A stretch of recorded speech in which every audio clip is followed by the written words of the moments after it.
এই বলে ডাইনিটা একটা সুন্দরী মেয়ের রূপ ধারণ করলো।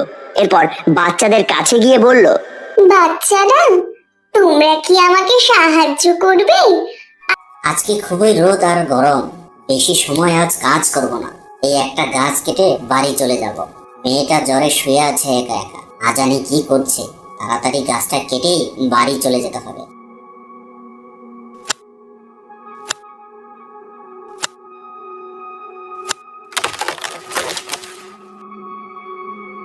একি একি এই গাছ থেকে কালো কালো ধোঁয়া বের হচ্ছে কেন? এ কি আজব ঘটনা! ইরে, তুই আমার থাকার জায়গাটা এভাবে কেটে ফেললি কেন? ওরে বাবারে, এই যে দেখি কালো দৈত্য! বাঁচাও, বাঁচাও! কে আছো?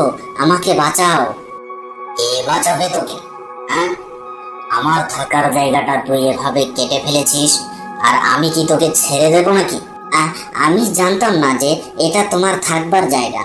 আমি ইচ্ছে করে করিনি, আমাকে ক্ষমা করে দাও। যদি আমি জানতাম যে তুমি এখানে থাকো, তাহলে আমি কখনো এই গাছের আশেপাশে আসতাম না। ছেড়ে দাও, ছেড়ে দাও, আমাকে দয়া করে ছেড়ে দাও। বাড়িতে আমার অসুস্থ মেয়েটা পড়ে আছে, তার জন্য ওষুধ নিতে হবে। ছেড়ে দাও আমাকে। ছেড়ে দেব? হ্যাঁ, বেশ, ছেড়ে দিতে পারি, তবে আমার কিছু শর্ত আছে। শর্ত? কি শর্ত? আমি তোকে দুটো প্রশ্ন করব। এই দুটো প্রশ্নের উত্তরে যদি তুই আমাকে খুশি করতে পারিস, তাহলে আমি তোকে দুটো উপহার দেব। আর যদি ভুল উত্তর দিস, তাহলে শাস্তি পাবি। ঠিক আছে, কপালে যা আছে তাই হবে। বেশ, করো, তুমি প্রশ্ন করো। বেশ, তাহলে আমার প্রথম প্রশ্ন হচ্ছে, এমন কি আছে যা শহরের মধ্য দিয়ে যা, পাহাড়ের মধ্য দিয়ে যা, জঙ্গলের মধ্য দিয়েও যা, কিন্তু নড়াচড়া করতে পারে না? এ এ আবার কেমন প্রশ্ন? এ তো বড়ই কঠিন। আমি আমি এটা কিভাবে পারবো? যদি না পারিস, তবে শাস্তি আছে। আমি একটু ভেবে বলবো। কি হলো, পারবি না? না দৈত্য, মাথায় আসছে না। তাহলে শাস্তির জন্য প্রস্তুত হ। এই প্রশ্নের উত্তর হলো রাস্তা। রাস্তা সবকিছুর মধ্য দিয়েই যায়, কিন্তু সে একা একা নড়াচড়া করতে পারে না। তোর প্রথম শাস্তি হলো, এই রাস্তা দিয়ে তুই এসেছিস, সেই রাস্তার 10 পা হেঁটে যা। 10 পা হেঁটে যাওয়ার পর দেখবি একটি কালো বাছুর সেখানে অপেক্ষা করছে। তাকে এখানে নিয়ে আয়। আচ্ছা, বেশ, যাচ্ছি যাচ্ছি।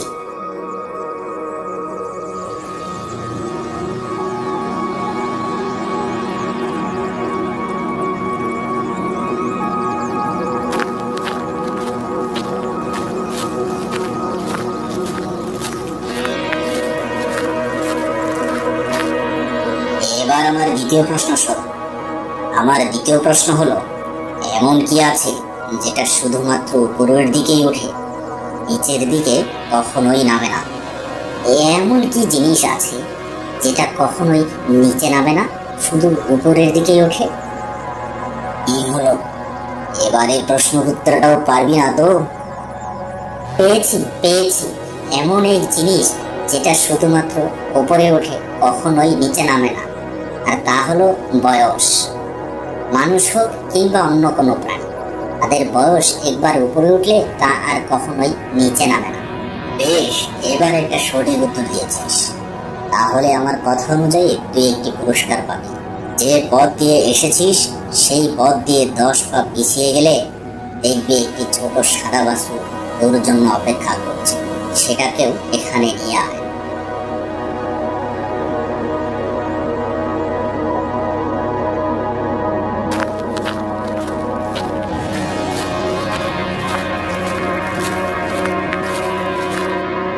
এই দুটো বাছুর আমি তোকে দিলাম। কালো বাছুরটা হলো তোর শাস্তি, আর সাদা বাছুরটা হলো তোর উপহার। তুই যখনই কোনো ভালো কাজ করবি, এই কালো বাছুরের জন্য তোর সেই কাজটা নষ্ট হয়ে যাবে। আবার যখন তুই কোনো বিপদে পড়বি, তখন এই সাদা বাছুরের জন্য তোর সেই বিপদ কেটেও যাবে। এ কি বলছো তুমি দৈত্য?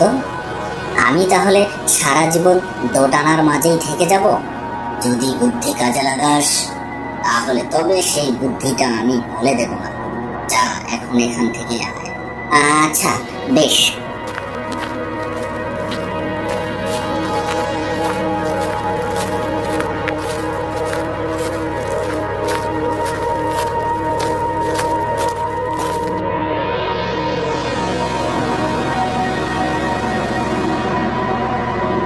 কি রে মা, তোর কি জ্বর কমলো? একটু কি সুস্থ লাগছে মা?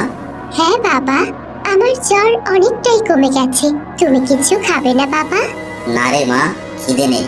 কি হয়েছে বাবা? তোমার মুখটা এরকম শুকনো লাগছে কেন? খুব বিপদে পড়েছি মা। কিভাবে যে এর থেকে মুক্তি পাবো তা বুঝতে পারছি না। কি বিপদ? কি হয়েছে বাবা? শোনো তবে। তুমি এত চিন্তা করো না, সময় আসুক, কি করা যায় সেসব পরে চিন্তা করব। তুমি যে ওই দৈত্যের কাছ থেকে বেঁচে ফিরে এসেছো, সেটাই তো অনেক। আর চিন্তা না করে যাও তো, খেতে যাও। আচ্ছা বেশ।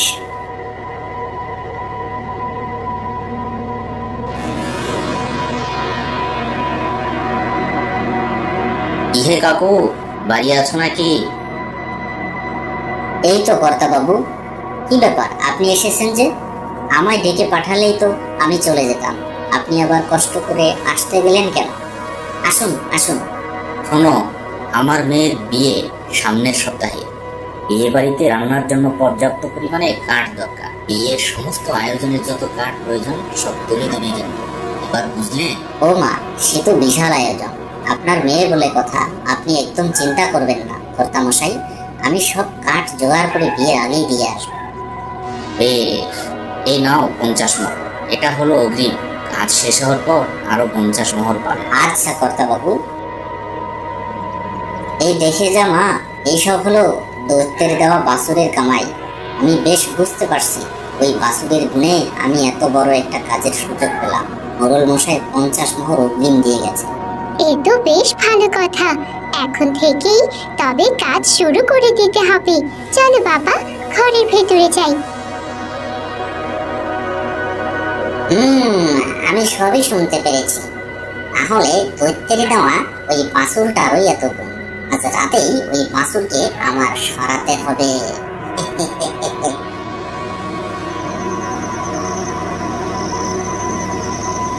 এত বড় একটা কাজ, তোমার মুখটা এমন শুকিয়ে গেছে কেন বাবা? একটু আগেই তো কত খুশি ছিলে। আর বলিস না রে মা, আমি তো খুশিতে কালো বাসুরটার কথা ভুলেই গিয়েছিলাম। দৈত্য বলেছিল সাদা বাসুরটার গুণে যেমন আমার সাথে ভালো কিছু ঘটবে, কালো বাসুরটার জন্যই তেমনি আমার সাথে সাথে খারাপ কিছু চলবে। তার মানে কোনো একটা ক্ষতি নিশ্চয়ই এবার হবে। ওপরওয়ালা যা করবে তা ভালোর জন্যই করবেন। তুমি চিন্তা করো না বাবা। না জানি কাজটা হাত ফসকে চলে যায়, সেটাই ভাবছি। কি ব্যাপার, এখানে তো দুটো বাছুর, এর মধ্যে এই কোনটা দৈত্যের দেওয়া সেটাই তো বুঝতে পারছি না। এই কাজ করি দুটোই নিয়ে গেলে না না না না, দুটো নেওয়াটা ঠিক হবে না। দুটো নিলে আবার সহজে ধরা পড়ে যেতে পারে। আমি আর একটু ভেবে দেখি কোনটা দৈত্যের দেওয়া। দেখে তো মনে হচ্ছে এই কালোটাই দৈত্যের দেওয়া, কারণ সে তো আর কখনো সুন্দর কিছু দিতে পারবে না। নিশ্চয়ই এই কালো কুৎসি ছোট বাছুরটাই দৈত্য দিয়েছে। তাই হোক, এটাই বরং নিয়ে যাই। এটা নিয়ে এখন এই গ্রাম ছাড়তে হবে, আর এর পাশ দিয়ে তাড়াতাড়ি চলে যাওয়া যাবে পাশের গ্রাম।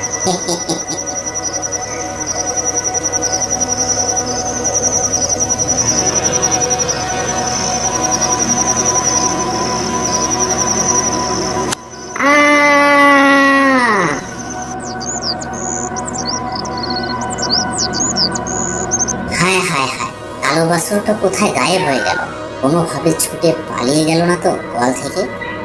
সে যাকে, তাতে তো আমাদের ভালোই হয়েছে বলো।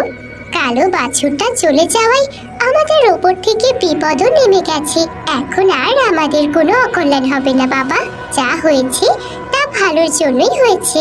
কিন্তু দৈত্য বলেছিল কালো বাছুরটা যার সাথেই থাকবে তার অঘটন ঘটবে। কে জানে এখন কার সাথে আছে। যা হয়েছে তা ভালোই হয়েছে। ঠিক বলেছিস মা।